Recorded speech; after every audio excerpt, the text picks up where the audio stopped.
Hello, Galaxy. I'm Chris Pirillo, back again with Zach Rutledge to talk about how Apple, as he claims, made YouTube happen. When Apple developed its software, it was specifically for YouTubers. That's his opinion.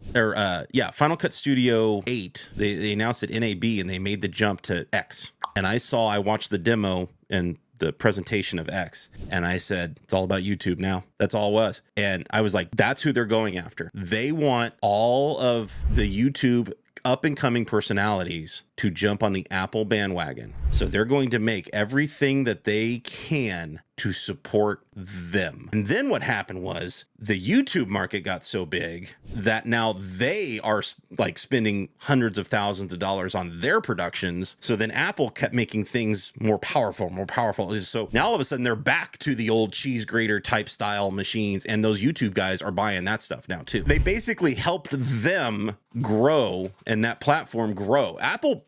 Without Apple, I honestly believe without Apple, YouTube would not be as big as it is today. That's my crazy opinion. But because Apple decided we're going to go after that market and support that particular style of content creation and put money behind it, and we're going to blow the internet up. Every time we have an announcement, we're going to have all these dudes out here working for us and marketing for us and everything like that. Boom, YouTube explodes.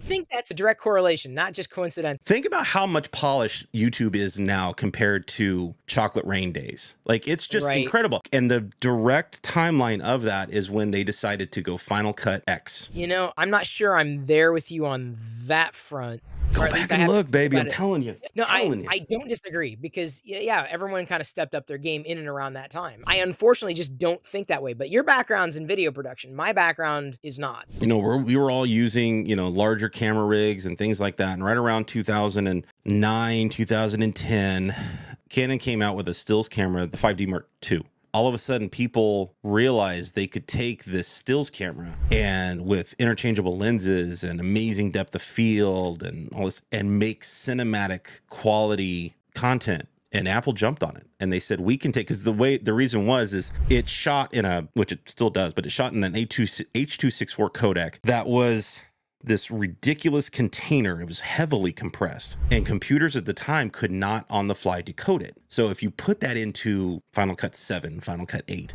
your computer would just sit there, throw its hands up in the air and say, I'm out. Like, I got nothing. I can't read this. I can't write this. I have no idea what's going on. And that's what Final Cut 10 did. Final Cut 10 said, I can do that. And so all of a sudden, Apple said, we see a market here. We see YouTube is going to start going to these types of cameras, and we're going to support that type of market. And then what happened? The DSLR market exploded.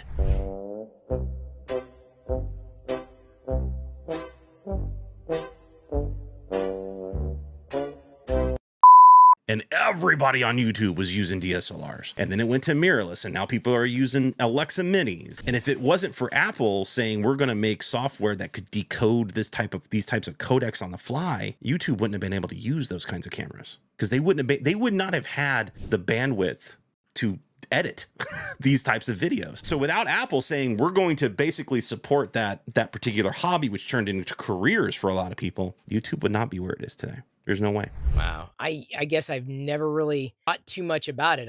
Maybe I thought it was coincidental where YouTube became a thing while at the same time the industry was moving forward. You know, what you say isn't too far from the truth because Apple's the it product. Apple's the it brand. It's beyond a fashion statement. And that's not to say that, the serious YouTube producers are only using Apple products, but by and large, they've, kind of fallen in lockstep. And you don't see a lot of technologists, creators, or what have you, not using Apple products in some way. And I'm sure there are people who have made their brand, say, I refuse to use an Apple product. I don't think I could ever do that. I don't think I could refuse to ever not use something from anybody. I'm remembering YouTube, having evolved from just the old aspect ratio 4:3 up to even going to 720p. And then HD was, 1080. And then of course pushing 4K and now 8K or beyond if we get there at some point. And in that time, I remember using the Creative Vado that had HD output, but it was easy. I was able to just, run and gun. A lot of people were using what were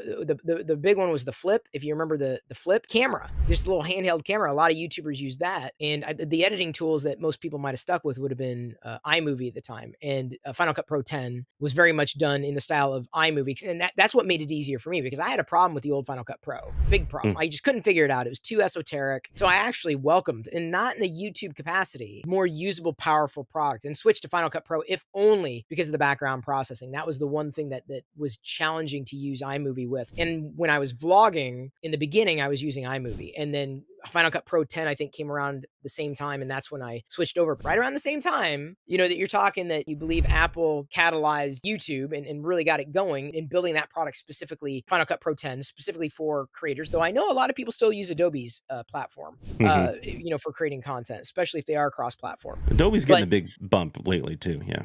They are, although I'm not sure. I feel Premiere would be overkill for me. The idea, though, when you create, it's no longer enough just to create. I think what you said was interesting was, Adobe might be a little too much for you, but that's the problem. Like right now, Adobe's getting a little bit of a bump because of them releasing all of their new AI stuff that they're pushing out right now with Firefly and all this. It's the flavor of the month. That's technology too. The social content's the same way. It's the flavor of the month. What's trending? Technology is the exact same way. It's what's trending right now. What's hot right now. I'll tell you right now, what I'm seeing a trend is something that I've been pushing for a long time, and it's DaVinci Resolve. You said Blackmagic. From Blackmagic. Yeah. I've used DaVinci Resolve for years as a colorist, not necessarily as a nonlinear editor, but in my particular industry, or at the time, my particular industry, people weren't using it. They were like, Avid is the industry standard. We have to use Avid in all of our studios. Avid is what we've learned on. Grow up, change with the times. And Adobe started kind of making its way into Hollywood. Because I bounced from a PC to a Mac nowadays, I do a lot of editing on my PC, and then I do editing on my Mac. Adobe still works really well in that scenario. And it took Adobe a long time. We went through a lot of, you talk about growing pains and technology pains. Adobe went through a hell of a period of just not working. And it was because they were in the background trying to get it to work with two different operating systems seamlessly. What you're talking about is stupid. It shouldn't even work now, but they figured it out, and it's actually working pretty well. It's just expensive. And that's where Resolve comes in. Resolve kind of does the same thing, but they use more of a server kind of style. Final Cut can't do that. Final Cut, you're in an Apple ecosystem, period. That's what you got. So if someone were to ask you which direction you'd send them, if you can afford Adobe, do Adobe. But if you want something that's completely free, hello, it's me. A licensed dongle. I have 6 of those damn things rolling around here. And they still, anytime you buy one of their cameras, they'll still send you a license key for it and everything. Thanks again for sharing that, Zach. I learned something that I did not know before. I'll be trying DaVinci Resolve ASAP. What about you? What do you believe? Did Apple make YouTube explode in terms of its content quality, the stuff that you see in your feed? I'm curious to know what you think about that particular opinion. And either way, at this point, I'm going to leave you to your own devices.